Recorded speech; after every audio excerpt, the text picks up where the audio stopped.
स्वागत है। आज का विषय है राजस्व अधिनियम, यानी विभिन्न राजस्व अधिनियम की चर्चा हम संक्षिप्त रूप में करेंगे, जो आपके सर्वेक्षण कार्य में टाइटल डिसाइड अन्य जानकारियां देने में सहायक होगा। इस चैप्टर के तहत राजस्व अधिनियमों की चर्चा के तहत यह आवश्यक होगा बीटी एक्ट की चर्चा करना। सबसे पहले यूं तो बीटी एक्ट, बीएलआर एक्ट, बीपीपीएसटी, भूदान जग अधिनियम, सीलिंग एक्ट 1961, दाखिल खारिज अधिनियम 2011 आदि अधिनियमों की चर्चा आपके बीच की गई होगी। आशा है उससे आप काफी लाभान्वित हुए होंगे। पुनः एक जानकारी के तौर पर इस सेशन में उन अधिनियमों को थोड़ा रिपीट करते हुए इस सेशन की शुरुआत हम लोग करते हैं। बीटी एक्ट 1885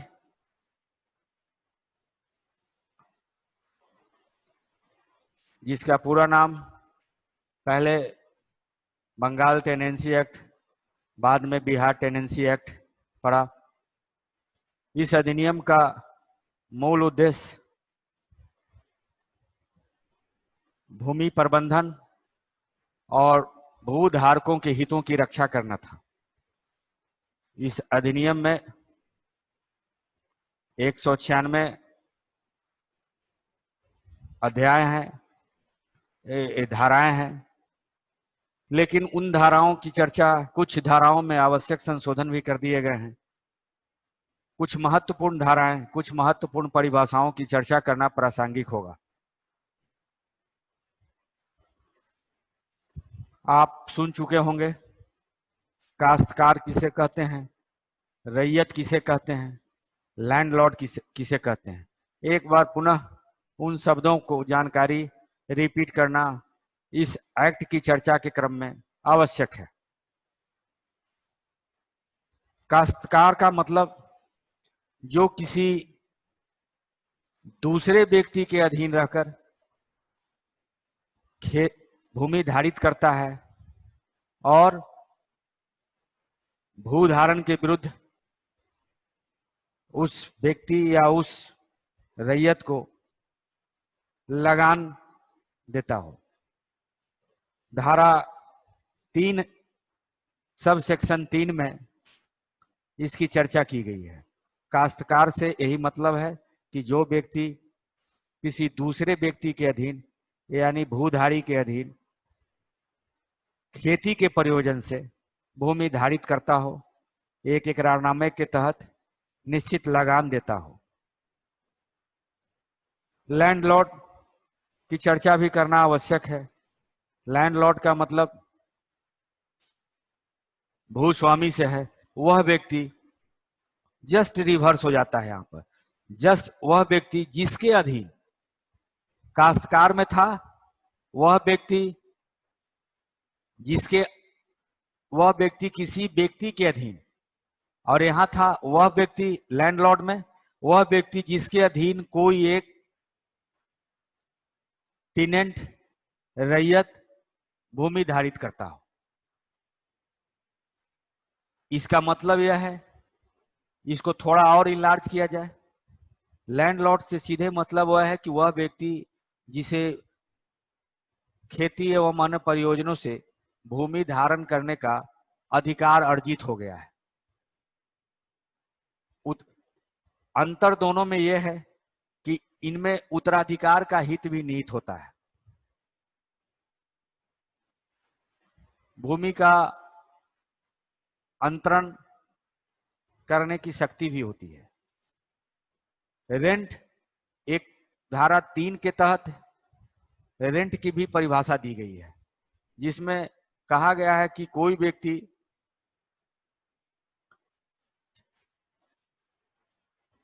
जो लैंडलॉर्ड को धारित भूमि के विरुद्ध निर्धारित दर पर जो राशि या अन्य विनिमय के माध्यम जैसे अनाज वगैरह माध्यम से आप जो निश्चित है वो लगान देता हो, उस राशि को उस राशि को हम लोग लगान, भू लगान कहते हैं। फिर से इसको रिपीट करते हैं कि रेंट का मतलब है कि किसी टीनेंट काश्तकार द्वारा अपने लैंडलॉर्ड को, अपने भूस्वामी को एक इकरारनामे के तहत निश्चित किया हुआ जो राशि या अन्य चीज अनाज वगैरह देता हो, भू धारण या खेती करने के विरुद्ध, उसे हम लगान कहते हैं। क्लियर हो रहा है? बातें स्पष्ट हो रही है? ठीक है। एक रैयत भी एक महत्वपूर्ण शब्दावली है। रैयत के बारे में ऐसा व्यक्ति जो या तो स्वयं या अपने परिवार की सहायता से, अपने कुटुंबों की सहायता से या मजदूरों की सहायता से, अपने भाड़े पर रखे गए मजदूरों की सहायता से खेती करने के उद्देश्य से भूमि धारित किया हुआ, और ऐसा भूमि धारण का अधिकार प्राप्त करने वाले व्यक्ति को हम लोग रैयत कहते हैं। एक बार पुनः, रैयत का मतलब सेक्शन 5(2) में, बीटी एक्ट की धारा सेक्शन 5 में यह कहा गया कि रैयत का मतलब यह है कि वह व्यक्ति जो या तो स्वयं या अपने परिवार के अन्य सदस्यों के सहयोग से या साझेदारों के सहयोग से खेती करने के प्रयोजन से भूमि धारित किया हो, वैसे व्यक्ति को हम लोग रैयत कहते हैं। एक अस्थाई रैयत की भी परिभाषा जानना थोड़ा। अब ये सभी प्रकार की श्रेणियां वर्तमान में, ये सभी प्रकार रैयत, काश्तकार, लैंडलॉर्ड, ये सभी सरकार के जमाबंदी रैयत में एक टीनेंट के अधिकार समान ट्रीट किए जाते हैं। यह चूंकि उस समय अंग्रेजी राज व्यवस्था थी, जमींदारी प्रथा थी, भू प्रबंधन के तहत विभिन्न प्रकार के शब्दावलियों का विभिन्न अधिकार के हिसाब से परिभाषित किए गए थे। अस्थाई रैयत उस रैयत को कहा गया जो इस एक्ट के लागू होने के पूर्व या बाद में 12 वर्ष या उससे अधिक किसी भूमि पर, किसी ग्राम के किसी भूमि पर लीज द्वारा या अन्य माध्यमों द्वारा भूमि धारित किया गया। याद रखें, अस्थाई रैयत कौन हुआ? वह रैयत जो इस अधिनियम के लागू होने के पूर्व या बाद के 12 वर्षों तक विभिन्न माध्यमों से खेती के प्रयोजन हेतु भूमि धारित किया हो, उसे हम अस्थाई रैयत कहते हैं। तो आपने अभी देखा अस्थाई रैयत, रैयत, लैंडलॉर्ड, लगान, काश्तकार यानी टीनेंट आदि की परिभाषा दी गई है। एक है स्वयं खेती। स्वयं खेती का मतलब यह होता है, बीटी एक्ट के अनुसार हम बता रहे हैं, अभी बीटी एक्ट की चर्चा हो रही है, इसलिए जो भी शब्दावली है वो बीटी एक्ट के दायरे में है। स्वयं खेती का मतलब होता है अपने, वह व्यक्ति जो स्वयं खेती करता हो या अपने परिवार के सदस्यों से, परिवार का मतलब पति पत्नी, उनके बच्चे, अविवाहित पुत्रियां आदि शामिल होते हैं, इनके सहयोग से खेती करता हो। ये सारे चीजें स्वयं खेती के परिभाषा अंतर्गत आए हैं। आप समझ रहे होंगे कि इन सब शब्दों की मतलब क्या? इसका मतलब यह है कि ऐसे कागजात आपको सर्वेक्षण के क्रम में मिलेंगे जो कहीं दूसरे से खेती करवाता था, विभिन्न माध्यमों से खेती करवाता था, तो कौन किस श्रेणी में आएगा? अगर वो टीनेंट की श्रेणी में है और आज दावा कर रहा है आजादी के इतने वर्षों बाद, तो हम उसके कागजात के साथ क्या करेंगे? इसीलिए बीटी एक्ट के महत्वपूर्ण शब्दावलियों की जानकारी आवश्यक होती है। अब एक है शब्द भूधारक। भूधारक से ये भी सेक्शन 3 में दिया हुआ है, जिसका अर्थ होता है कि भूमि को धारण करने वाला भूधारक होता है। शब्द से ही स्पष्ट है कि भूमि को धारण करने वाले को हम भूधारक कहते हैं। गांव का जहां भी मतलब आप देखेंगे, गांव ग्राम दोनों एक हैं, लेकिन ग्राम और राजस्व ग्राम दोनों अलग अलग होते हैं। एक निश्चित भूभाग लिए एरिया में बसे लोग और उनके धारित भूमि के सराउंडिंग को हम लोग सामान्यतः गांव कहते हैं। लेकिन एक निश्चित भूभाग पर जिसमें बसावट वाली जमीन यानी बसे हुए लोग भी रहते हों और उनके द्वारा धारित भूमि का रकबा भी हो, जो कृषि एवं अन्य प्रयोजनों के लिए काम आता हो, और सरकार द्वारा उसे उसके एक निश्चित विभाग का एक नंबर देता है, जिसको हम लोग थाना नंबर कहते हैं। तो थाना नंबर से युक्त गांव को राजस्व ग्राम की संज्ञा दी जाती है। नौशाद अहमद जी, माथे पर बल नहीं लगाएं, ये बहुत सामान्य चीजें हैं जिसकी जानकारी रखना आपके लिए जरूरी होगा। अब इस जानकारी इसलिए बीटी एक्ट की धारा 101 से लेकर 115 तक में सर्वेक्षण का विवरण है, और उसी विभिन्न धाराओं के अंतर्गत हमारे यहाँ पहला भूमि का समेकित रूप से मानचित्र निर्माण करने, खतियान बनाने का कार्य एक विधिवत तरीके से प्रारंभ हुआ, जिसको हम लोग कैडेस्ट्रल सर्वे भी कहते हैं। और इसी में 1912 ईस्वी में बिहार भू अभिलेख निदेशालय की स्थापना भी हुई 1912 ईस्वी में। अब है कि कुछ और महत्वपूर्ण धाराएं, जैसे धारा 25A में कहा गया कि रैयतों को अपनी जमीन का बंटवारा करने का अधिकार है। उसी प्रकार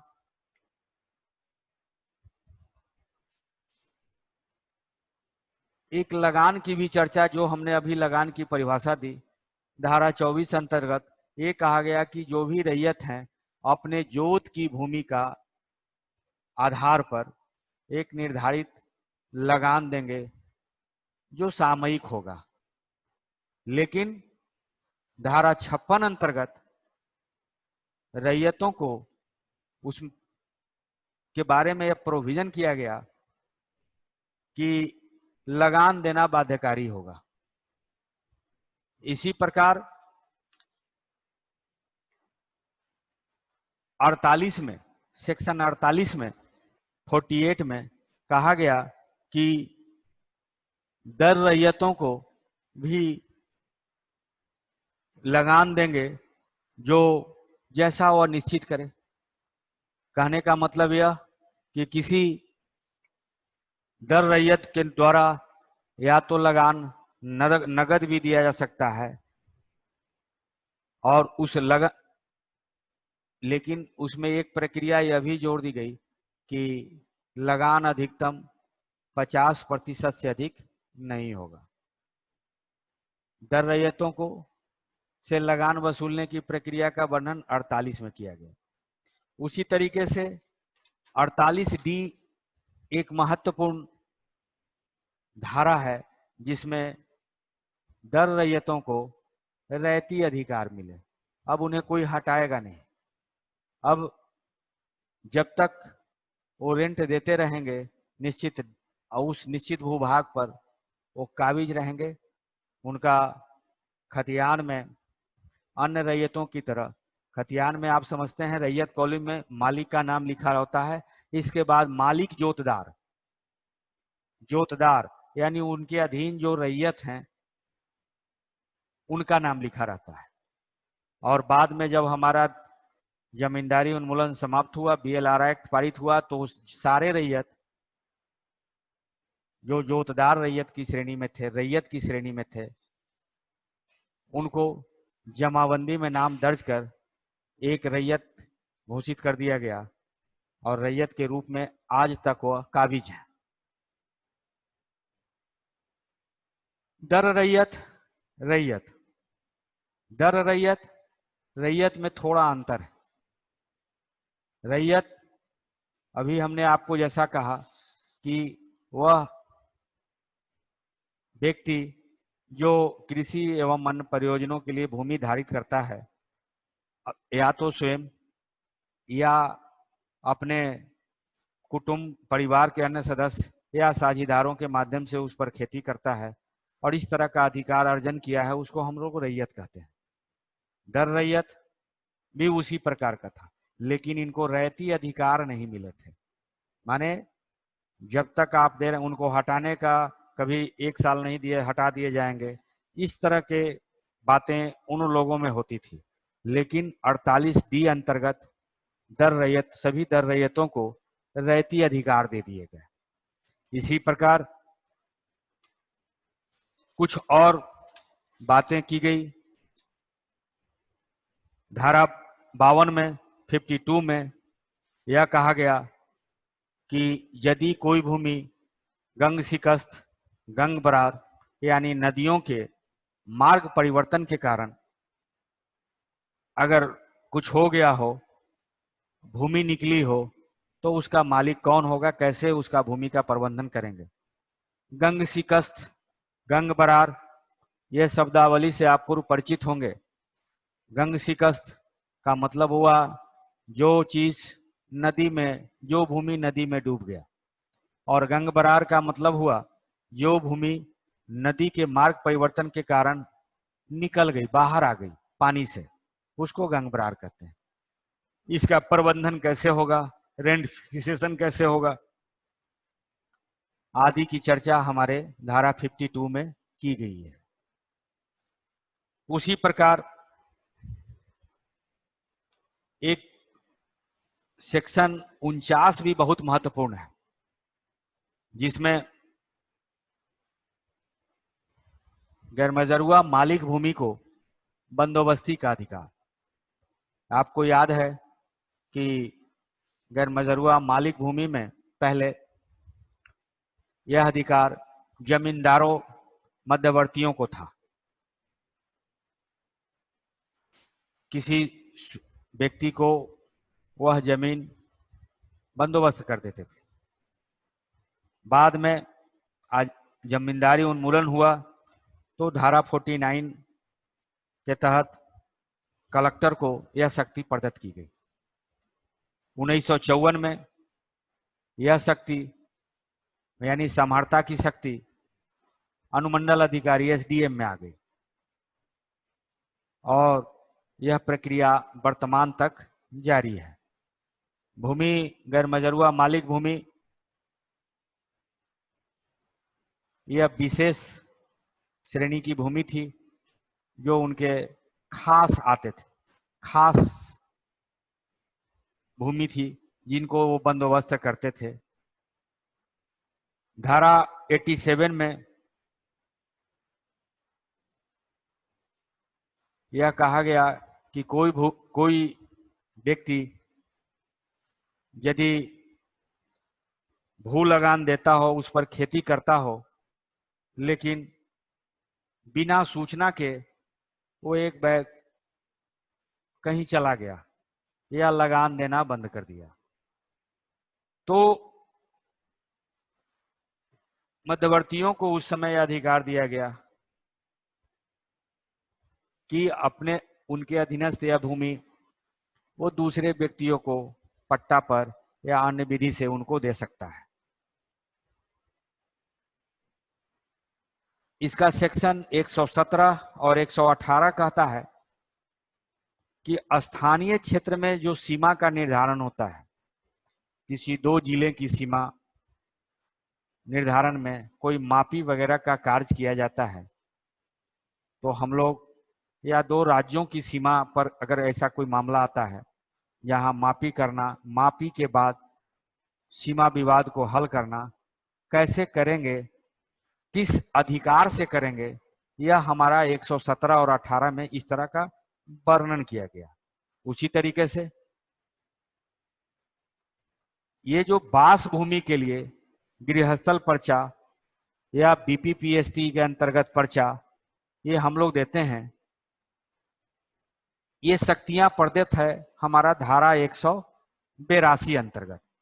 ठीक है, ये चूंकि अधिनियम बहुत सारे हैं, समय थोड़ा कम है, इसीलिए हम लोग हर अधिनियम की थोड़ी महत्वपूर्ण बातों पर चर्चा करना उचित समझेंगे। तो बीटी एक्ट का मोटा मोटी यही थी। विशद रूप से चर्चा तो पहले की जा चुकी है कि हमारा रैयत क्या है, टीनेंट क्या है, अस्थाई रैयत क्या है, लैंडलॉर्ड क्या है। धारा 101 से लेकर के एक, रुक जाइए प्रशांत जी, बीच में डिस्टर्ब नहीं कीजिए।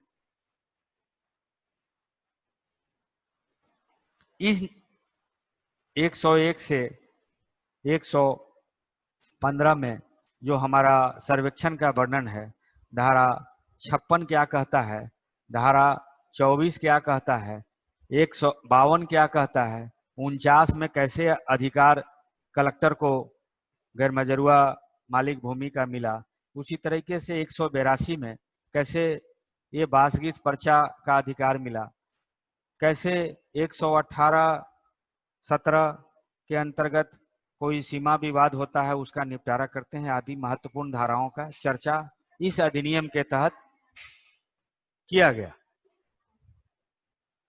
इसी प्रकार और कैडेस्ट्रल सर्वे भी इसी अधिनियम के विहित प्रावधानों के अनुसार, जैसा हमने कहा, हुआ, जो 20वीं सदी के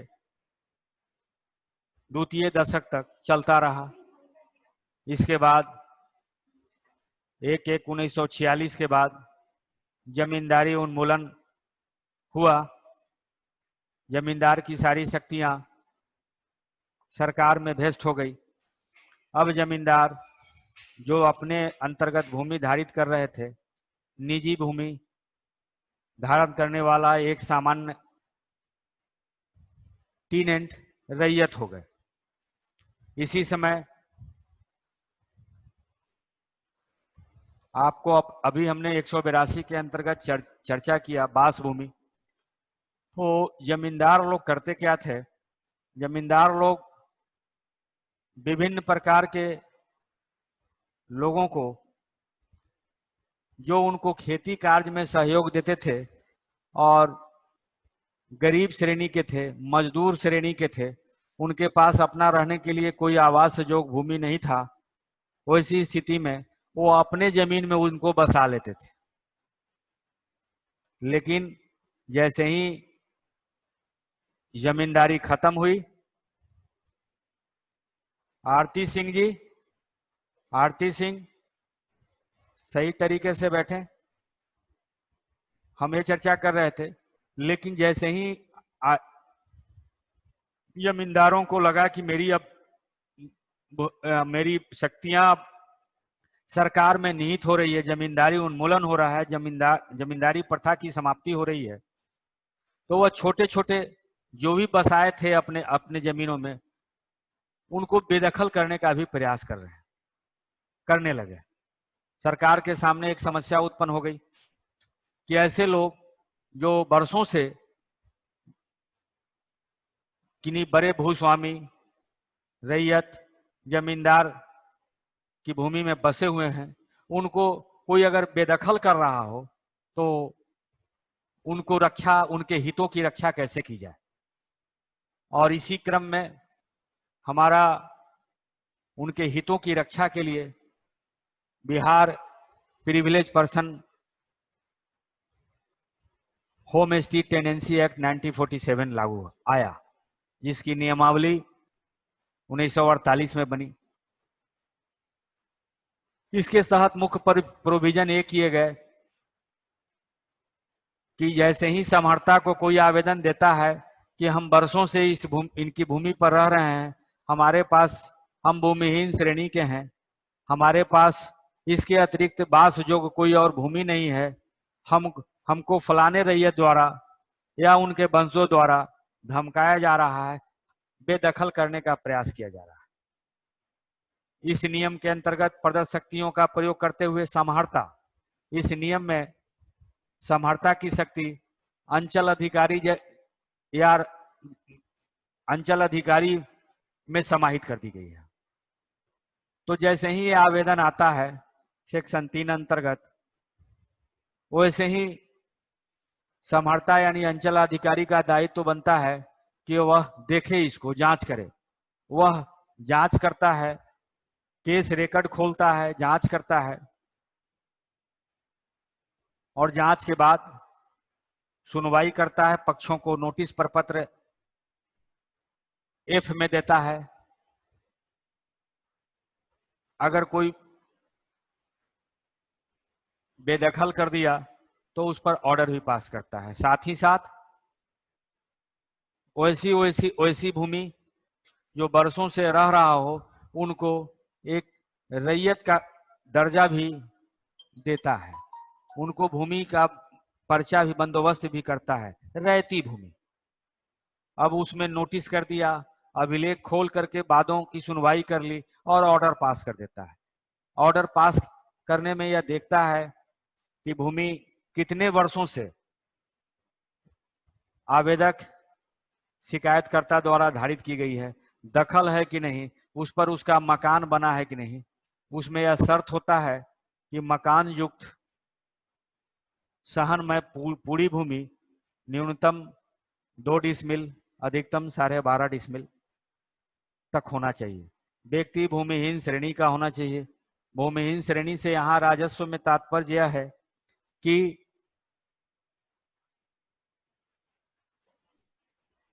उस निवास योग्य भूमि के अतिरिक्त कोई बास भूमि उसके पास न हो, अन्य भूमि का अधिकतम जो 1 एकड़ तक हो। अन्य भूमि, गौर कीजिएगा शब्द पर। जो व्यक्ति आवेदक है वह सरकारी सेवा में नहीं हो, भूमि नगर पंचायत, नगर परिषद, नगर निगम के क्षेत्र वाली शहरी भूमि नहीं हो, कोई ऐसी भूमि जो प्रत्यक्षतः सरकार ने प्रतिबंधित कर दिया है वैसी नहीं हो। इन सब बिंदुओं पर वो अपना जांच करता है।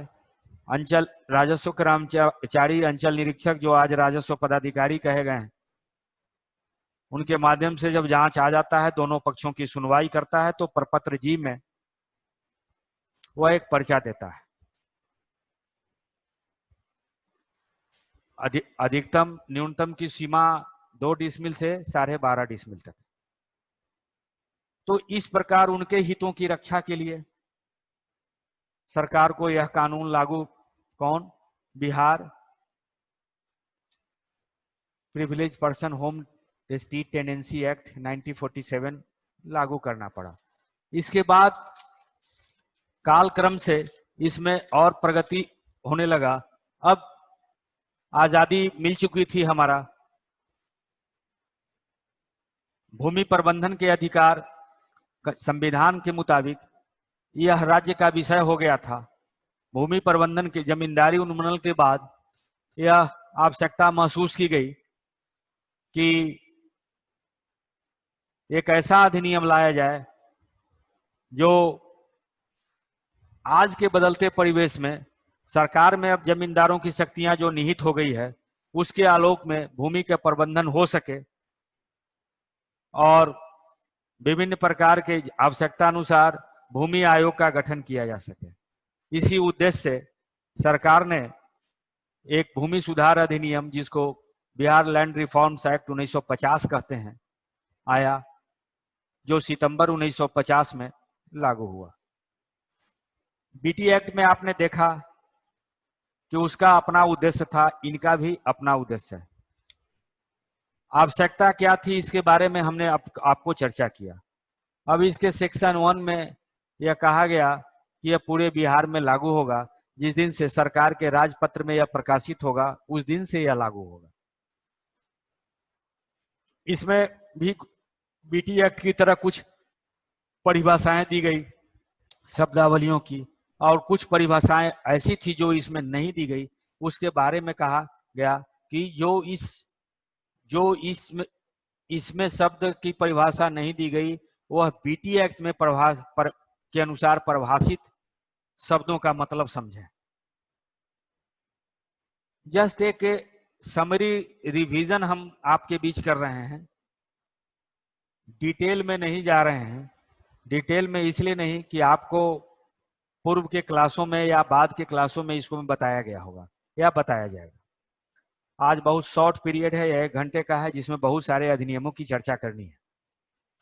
इसमें बास भूमि की परिभाषा दी गई कि बास भूमि से तात्पर्य बास यानी निवास की भूमि, कोई स्वत्वधारी द्वारा जिस भूमि में निवास किया जाता है, या उद्यान या दरवाजा वगैरह लगाया जाता है, तालाब आदि खनवाए जाते हैं, उस सारे भूमि को बास की भूमि कहा गया।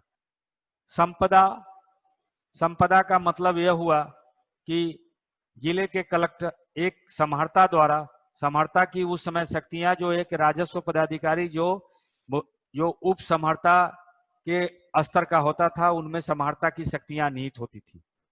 जिले की समहर्ता यदि शब्द का इस्तेमाल होगा, तब वहां पर जो जिले के कलेक्टर होंगे उसका मतलब यह होगा।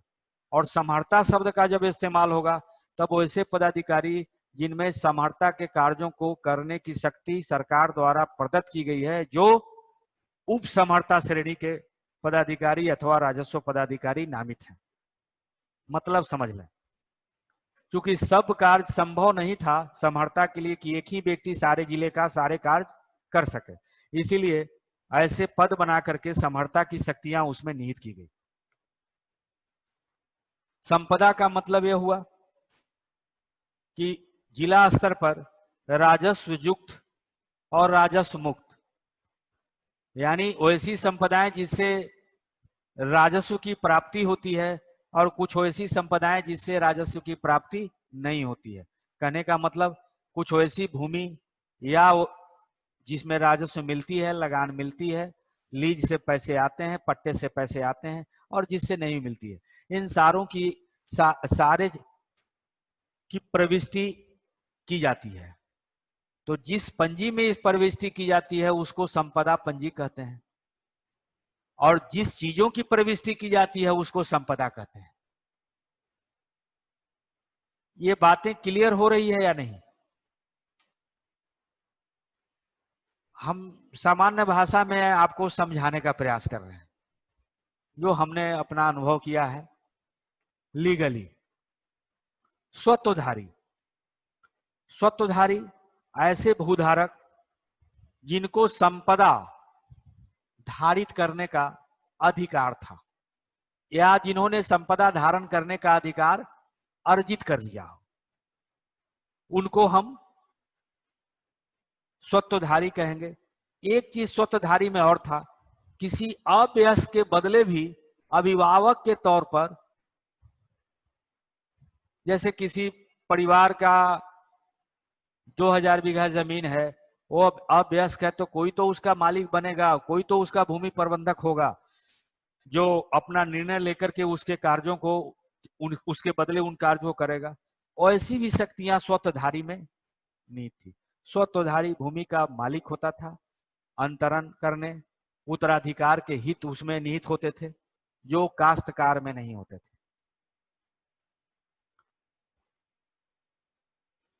इस एक्ट की सबसे बड़ी विशेषता यह है कि इस एक्ट की धारा 3 में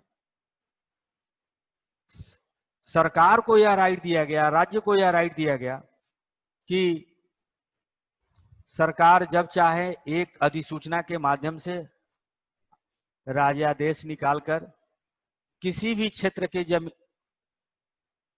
में स्थित जमींदार और उनके अधीनस्थ उस क्षेत्र की सारी शक्तियां सरकार अपने आप में निहित कर लेगी।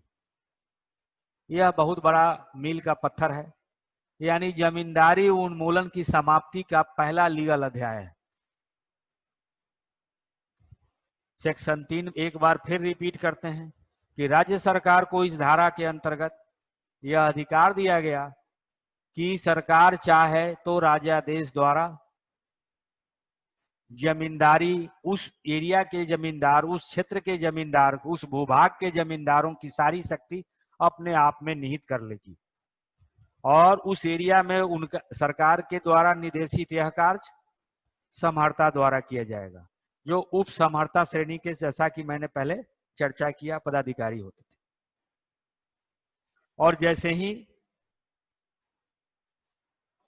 सरकार में यह शक्तियां निहित होगी, जमींदारों को वह सारे अधिकार सरकार में निहित हो जाएंगे, यानी अपने क्षेत्र के लगान वसूलने का अधिकार, लगान वसूलने के लिए प्रयोग में लाई जाने वाली राजस्व भूमि, कृषि, वन, खान, सैरात, मेला, अन्य औद्योगिक प्रक्षेत्र की भूमि पर रेंट लेने, उनके भूमि का प्रबंधन करने के सारे, सरकारी भूमि जो गैर मजरूआ मालिक, आम आदि भूमियों में को सेटल करने का अधिकार सारे सरकार में निहित हो जाएंगे। थोड़ा सा इसको और क्लियर करते हैं। आपको पता होगा कि जमींदारों को गैर मजरूआ मालिक भूमि में ही सिर्फ बंदोबस्ती का अधिकार प्रदत्त था। आम भूमि जो आम की भूमि थी, यानी सार्वजनिक भूमि थी, जिस पर पंचायत का सड़क, नाला, अन्य सार्वजनिक स्थल आदि होते थे, वह आम श्रेणी की भूमि होती थी। ऐसी भूमि को किसी के व्यक्ति के या संस्था के नाम बंदोबस्त करने का अधिकार उस समय जमींदार या मध्यवर्तियों को नहीं था। लेकिन अब जब ये निहित हुआ तो ये सारे अधिकार सरकार में आ गए। एक धारा 4 इसका बहुत महत्वपूर्ण है, जिसमें यह देखा गया कि इसमें मध्यवर्ती द्वारा जो लगान वसूली के लिए कोई भवन उपयोग में लाया गया या कोई तालाब, जलकर, हाट, नौका घाट, बाजार, मेला, सैरात आदि की जो भी अब रॉयल्टी होगी वो प्रत्यक्ष तौर पर सरकार के खजाने में जाएगी। इसका एक धारा 4H है, बहुत आम भाषा में प्रचलित है। 4H, what is 4H? 4H का मतलब है, इस धारा के तहत यह प्रोविजन किया गया BLR एक्ट के इस धारा अंतर्गत कि समहर्ता को यदि यह लगे कि हमारे क्षेत्र का अमुक जमींदार ऐसे कार्य कर रहे हैं जो अब जिसे करने की उनको शक्ति नहीं है, जिससे सरकार के हितों को क्षति पहुंच रही है, सरकार के राजस्व की क्षति पहुंच रही है, अगर ऐसी मामले संज्ञान में आते हैं तो वह उनको कारण परीक्षा करेगा, सुनवाई करेगा, अपना पक्ष रखने का जमींदारों को उचित अवसर देगा और अपना निर्णय पारित करेगा। इसके साथ ही साथ एक 4E में यह भी प्रोविजन किया गया कि जमींदारी निहित होने के संदर्भ में राज्य के आदेश के विरुद्ध यदि कोई मामला न्यायालय में लंबित हो तो न्यायालय का यह दायित्व होगा, सक्षम न्यायालय में न्यायालय का यह दायित्व होगा कि वह सरकार को भी एक पक्ष बनाते हुए उसको सूचना दे। अगर सूचना नहीं देते हैं, सरकार अपना पक्ष नहीं रखती है, तब न्यायालय द्वारा उक्त भूमि के संदर्भ में जमींदार के पक्ष में या उस वाद में पारित निर्णय मानने के लिए सरकार की बाध्यता नहीं होगी। ये बहुत बड़ा अधिकार था। BLR एक्ट में कुछ ऐसी भूमि की एक महत्वपूर्ण विशेषता यह रही कि अब मध्यवर्ती जमींदार जो थे वह भी एक अन्य जमीन रैयत की तरह एक टीनेंट हो गए। अब वह भी अन्य रैयतों की तरह भूमि धारित, आवास की भूमि, खेती प्रयोजन की भूमि धारित करने लगे। अब उस समय एक सेक्शन 5 में यह प्रोविजन किया गया कि जमींदारों के बास भूमि क्या होगी। जमींदारों के बास भूमि का यह मतलब कि जिसमें जमींदार निवास करते हो, या ऐसे आवास या उससे लगित भूमि जो भाड़े पर दिए गए हों, वह कृषि का हो, बागवानी का हो, उद्यान का हो, वैसी सारी भूमि का यह मान लिया जाएगा कि सरकार ने उनके साथ बंदोबस्त कर दिया है, उसका लगान देंगे वो और उपयोग करेंगे। यानी अब वो फ्री नहीं रहेगा, अब उस पर लगान उनको देना होगा एक निर्धारित सीमा तक।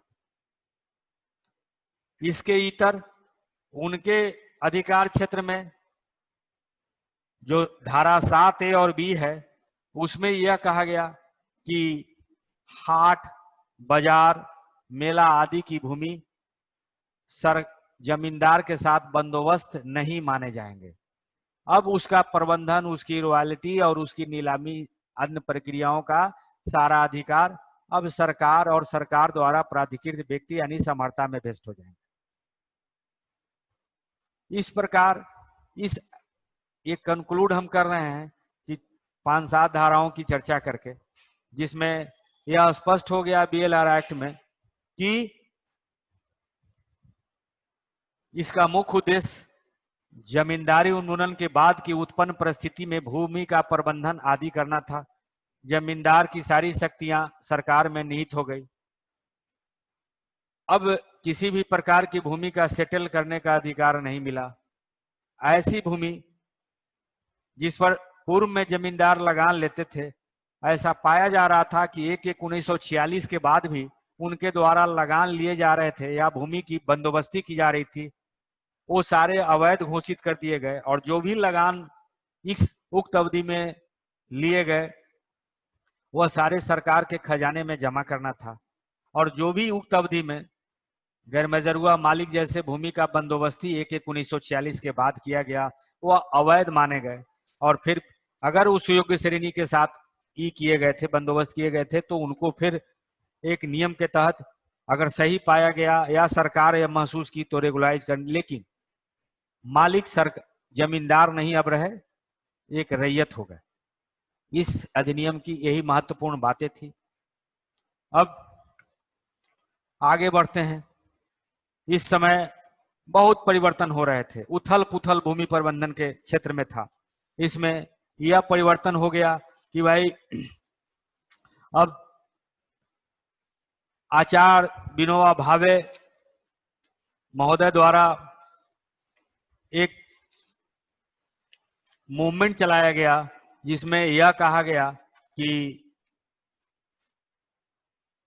जो भी आपके पास ज्यादा भूमि बची है उन भूमिहीनों के बीच वितरित करने के लिए आप दे दें, स्वेच्छा से दान दे दें। वो इसके लिए आचार्य विनोबा भावे महोदय द्वारा एक आंदोलन चलाया गया। उस आंदोलन को के तहत बहुत सारी ऐसी भूमियां, बहुत सारे ऐसे दाता जिन्होंने भूमि अपनी दान दे दी, उसका भी वर्णन आया। और इन भूमियों के प्रबंधन के लिए हमारा भूदान जग अधिनियम 1954 आया।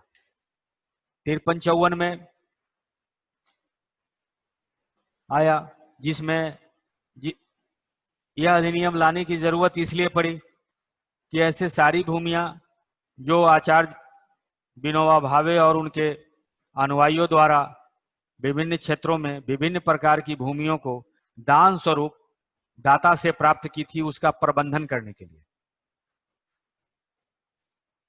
इसके लिए राज्य स्तर पर भूदान यज्ञ, राज्य स्तरीय भूदान कमेटी का गठन हुआ, जो पूरे राज्य में इस प्रकार की भूमियों को देख रेख करने, उस पर दिशा निर्देश देने, कानून बनाने का उनको अधिकार दिया गया।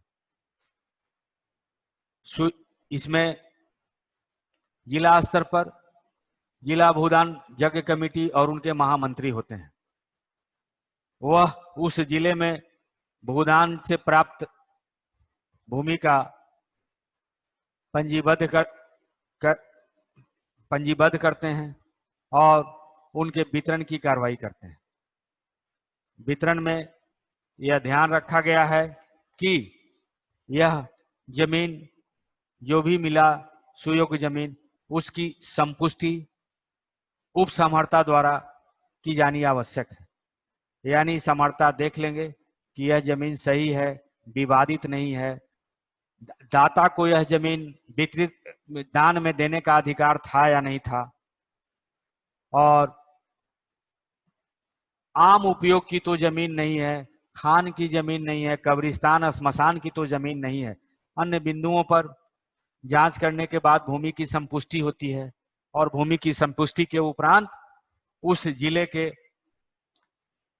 जो भूदान जिला मंत्री होते हैं वह जिस ग्राम में भूमि वितरित करते हैं वहां सभा लगाते हैं, अध्यक्षता होती है और अंचल अधिकारी एवं अन्य लोग भी वहां उपस्थित होते हैं।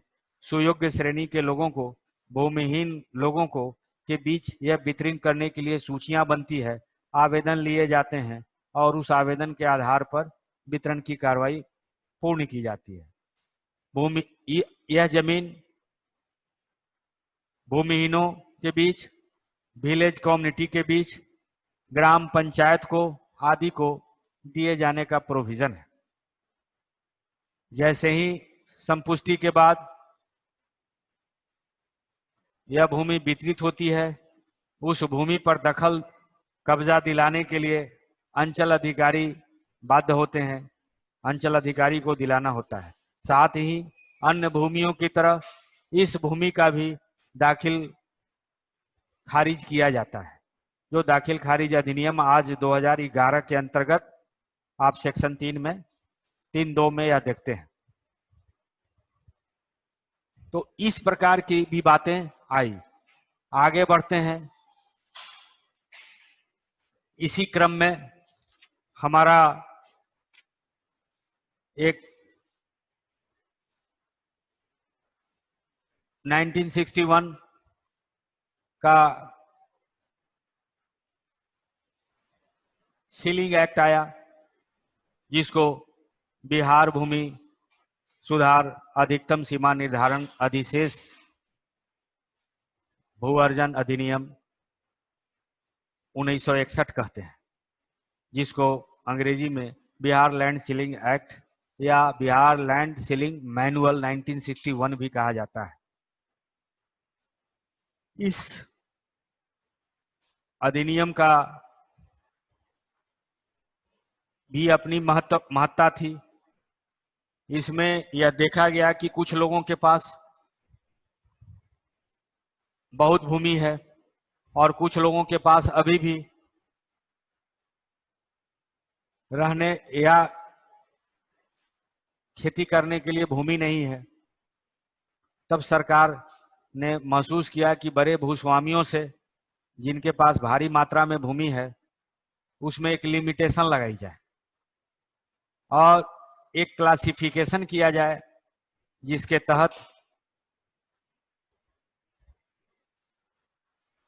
उस सीमा से अधिक भूमि हो, उस प्रकार की भूमि उनको सरकार अपने कब्जे में ले ले उनसे। और इसी उद्देश्य से बिहार लैंड सीलिंग मैनुअल 1961 आया। इसमें सबसे पहले भूमि की श्रेणियों का वर्णन है, जिसमें भूमि को 6 श्रेणियों में लगभग बांट दिया गया। प्रथम श्रेणी क्लास 1 की श्रेणी कहलाई, जिसमें यह प्रोविजन किया गया कि वैसी भूमि जिसमें एक से अधिक मौसम में फसल यानी कम से कम 2 फसल अवश्य होते हैं और उसमें सिंचाई की व्यवस्था सरकारी स्तर पर होती है, उनको क्लास 1 की भूमि माना गया। जिसमें कम से कम 2 फसल हो, एक से अधिक मौसम में सिंचाई की व्यवस्था हो। और ऐसे भूमि की कोई रैयत कितना रख सकते हैं उसके लिए सीमा निर्धारित गई 15 एकड़। क्लास 2 श्रेणी की भूमि, जिसमें एक ही मौसम में सिंचाई की व्यवस्था होती थी और जो सरकार के द्वारा होती थी, क्या बोलते हैं उसको, नहर, सॉरी, नलकूप आदि द्वारा सिंचाई की व्यवस्था होती थी। ऐसी श्रेणियों को अगर किन्हीं के पास है तो वो अधिकतम 18 एकड़ तक रख सकते हैं। क्लास, बहुत जानकारी नहीं, इसमें आपको मास्टरी प्राप्त नहीं करनी है। इसमें जानकारी होती है कि व्हाट इज सीलिंग। सीलिंग में कागज हमारा, इसके इस एक्ट के बाद हम एक संक्षेप में यह भी कहेंगे कि सीलिंग में आपको विशेष तौर पर कहां देखना है, थोड़ा सा चर्चा कर देते हैं। क्लास 3 वैसी भूमि थी जिसमें एक से अधिक मौसम में पानी तो रहता था, लेकिन वो सारे डीजल हैंडपंप प्राइवेट व्यवस्था के तहत रहते थे। मतलब सरकार वहां पर इस तरह का सिंचाई का सिस्टम नहीं कर पाती थी। वैसे के लिए अगर किन्हीं के पास वैसी प्रकार की भूमि है तो वो 25 एकड़ तक रख सकते हैं। चौथी श्रेणी, जिसमें बाग बगीचा उद्यान आदि प्रकार की श्रेणियां थी, वैसे श्रेणी को 30 एकड़ तक की भूमि रखने का प्रोविजन किया गया। पांचवी श्रेणी, चौर दियारा क्षेत्र की जो भूमि होती थी, जो या तो डूब जाता था या फसल डूब जाता था, आप जानते ही हैं चौर दियारा क्षेत्र के, अगर वैसी प्रकार की भूमि है तो 37 एकड़ तक रख सकते थे। उसी प्रकार पहाड़ी, रेतीली, बंजर, जल से डूबा हुआ ऐसी अगर भूमि है तो वह 45 एकड़ तक रख सकते हैं। इस प्रकार 6 श्रेणियां, क्लास 1 में 15, क्लास 2 में 18, क्लास 3 में 25, क्लास 4 में 30, क्लास 5 में 37 और क्लास 6 में 37 एकड़ विभिन्न टाइप की भूमियां थी। इस सीलिंग के तहत किसी रैयत को अधिकतम सीमा निर्धारित की गई। इसमें एक परिवार की परिभाषा भी दी गई कि एक जो रैयत का परिवार होगा उसमें उसको क्या कहेंगे। तो माना गया कि पति पत्नी और उनके 3 बच्चे, अगर जिस परिवार में 3 से अधिक बच्चे हैं तो प्रत्येक बच्चे के लिए 1/10 यूनिट अतिरिक्त। इसके बाद इसमें एक महत्वपूर्ण प्रोविजन यह भी किया गया कि बड़े भूस्वामी थे, अगर 9/9/1970 के पूर्व अगर कोई अपने हिस्से का भूमि कोई सेल कर दिए, बेच दिए, दान में दे दिए, तो वह अब इनकी भूमि नहीं मानी जाएगी, वो वैलिड माना जाएगा। समहर्ता इस आधार पर पूरी प्रक्रिया का पालन करते हुए अधिशेष भूमि की सूची बनाते हैं, उसका प्रकाशन करते हैं। समहर्ता, पुनः समहर्ता से यहां पर मतलब समझ लीजिए, जो समहर्ता, जिला समहर्ता के इतर उप समहर्ता स्तर के राजस्व पदाधिकारी या उप समहर्ता होते हैं, उनमें समहर्ता की शक्तियां नहीं थी। उनको यह अधिकार दिया गया कि इस पैटर्न पर भूमि की अधिशेष भूमि की सूची बनाएं, उनका प्रकाशन एलसी फॉर्म में करें। प्रकाशन में के बाद कोई आपत्ति है उसका पक्षों को नोटिस देकर सुनवाई करें। सुनवाई के बाद अंतिम रूप से प्रकाशित कर दें अधिशेष सारे भूमियों को एलसी 5 में, फॉर्म का नाम है। और अंतिम रूप से जो अब शेष बच गई जमीन, वह जरूरतमंदों के बीच विहित प्रक्रिया अनुसार वितरित करें, बंदोबस्ती की व्यवस्था करें और उनको उनकी एक पंजी बना लें, जिनको आप बंदोबस्त कर रहे हैं LC2, जिसका नाम पड़ा LC2।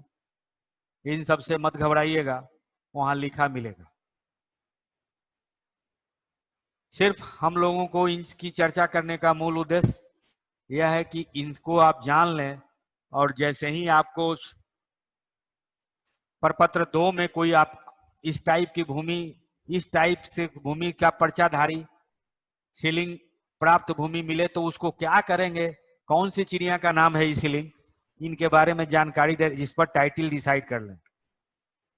टाइटल डिसाइड का अंतिम निर्णय यद्यपि सहायक बंदोबस्त पदाधिकारी का है, लेकिन टीम में 3 सदस्य होते हैं, तीनों की जवाबदेही से इनकार भी नहीं किया जा सकता। इसलिए जानकारी सबको रखनी है। कागजातों का अवलोकन करने के बाद ही आप टीम से अपेक्षा की जाती है कि राजस्व नियमों के अनुसार आपका यादाश्त पंजी और खेसरा पंजी प्रपत्र 6 बने। इसीलिए इन नियमों की जानकारी आप तक पहुंचाई जा रही है संक्षेप में। डिटेल जानकारी आपको पूर्व में दी गई होगी।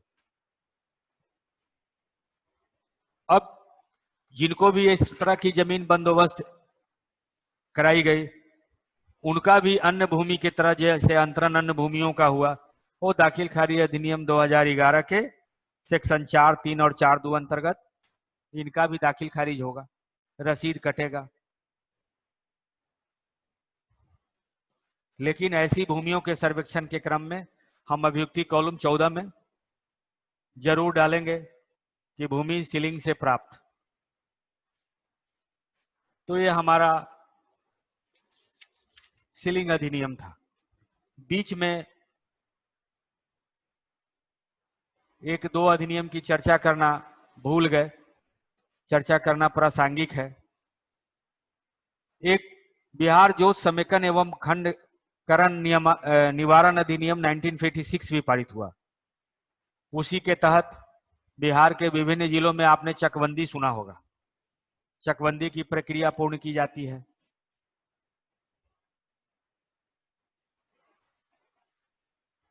नियम 13 धारा 13 में यह कहा गया, आपके अधिनियम में यानी बिहार विशेष सर्वेक्षण एवं बंदोबस्त अधिनियम 2011 के 13 में यह कहा गया कि भाई जैसे ही सर्वेक्षण समाप्त होगा वैसे ही हम वहां पर उन्हीं कर्मी जो सर्वेक्षण कार्य में लगे हैं, बहुत सारे लोगों का क्वेश्चन है भी आता है कि भाई ये सर्वेक्षण कार्य समाप्त होगा या क्या मेरी नौकरी चली जाएगी, ऐसा लोग कहीं कहीं पर पूछते हैं, आप ही जैसे लोग। ऐसी बातें नहीं है। जैसे ही सर्वेक्षण कार्य समाप्त होगा, आपके सेक्शन 13 अंतर्गत यह प्रोविजन ऑलरेडी कर दिया गया कि हम पूरे बिहार का सर्वेक्षण कार्य यदि समाप्त हो जाएगा, जो अधिसूचित है 38 जिले, तब हम वहां पर चकबंदी कार्य भी प्रारंभ करेंगे। और चकबंदी कार्य में यही तकनीकी योग्यताधारी और सर्वेक्षण कार्य के अनुभवी लोगों से सहायता से हम चकबंदी कार्य को भी पूर्ण करेंगे। एक लंबी प्रक्रिया है। तो चकबंदी कार्य भी बिहार जोत समेकन एवं खंडकरण निवारण अधिनियम 1956 अंतर्गत चकबंदी कार्य होते हैं। इसमें इसकी धारा 7 के अंतर्गत यह प्रोविजन किया गया कि गांव में एक ग्राम समिति बने, ग्राम सलाहकार समिति बनेगी, वह सारे भूमियों का ब्यौरा एकत्र करेगी। और मोटा मोटी समझ लीजिए, अभी चकबंदी अधिनियम की ज्यादा चर्चा करना विशेष प्रासंगिक अभी नहीं है। 10D में सहायक ये चकबंदी पदाधिकारी उसका प्रकाशन करते हैं 26 में। अंतिम रूप से प्रकाशन के बाद वहां चकबंदी मान्य हो जाता है और चकबंदी खतियान, जहां आज सर्वे खतियान या रिविजनल सर्वे खतियान प्रचलित है, वहां चकबंदी खतियान के अनुसार दावा दखल कब्जा होने के बाद जो रसीद कटती है उसी अनुसार कटने लगती है। छोटे छोटे भूखंडों को मिलाकर के एक जगह किसी रैयत के नाम बड़े भूखंड दे दिए जाते हैं, जिनको जहां पर हो और जिस श्रेणी की भूमि हो, सबका एक सामंजस्य स्थापित किया जाता है चकबंदी में। इसी प्रकार एक खास महल की भी चर्चा की जाना आवश्यक है। खास महल का खास महाल की भूमि का तात्पर्य ऐसी भूमि से है जिसका प्रत्यक्ष सीधा नियंत्रण सरकार का होता था और जिसके भूमि का प्रबंधन सीधे सरकार द्वारा की जाती थी। आजादी के बाद या खास महल के बारे में यूं ही कह लें कि कुछ पूर्व के खतियान विभिन्न माध्यमों से जो बने हुए थे, वहां पर लिखा रहता था रैयत कॉलम में, खतियान के माली कॉलम में, कि secretary of state in general. जो इस पुराने खतियान आप देखेंगे तो उसमें लिखा रहता था secretary of state in council, secretary of state in council. इसका मतलब हिज मैनिस्टी से होता है। कॉन्स्टिट्यूशन में हिज मैनिस्टी धारा 293-94 में इसका वर्णन है। ऐसी जमीनें का मतलब यह है कि यह डायरेक्ट प्रत्यक्ष नियंत्रण में सरकार की होती थी और जिसका प्रबंधन सरकार करती थी। सरकारी दिशा निर्देश के अनुसार ऐसी भूमि लीज पर भी दी जाती थी। कालांतर में जो secretary of state in council दर्ज था, वहां पर खास महाल, बिहार सरकार खास महाल लिखने की परंपरा शुरू हुई और तब से ऐसी जमीनों को खास महाल की भूमि कहा जाने लगा। खास महल मैनुअल 1953 में बना। हमने कहा था कि बीच में एक स्लिप कर गए हैं।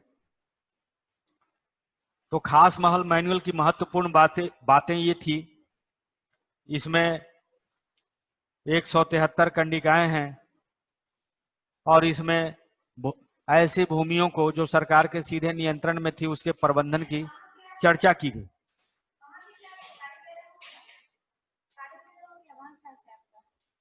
कहाँ?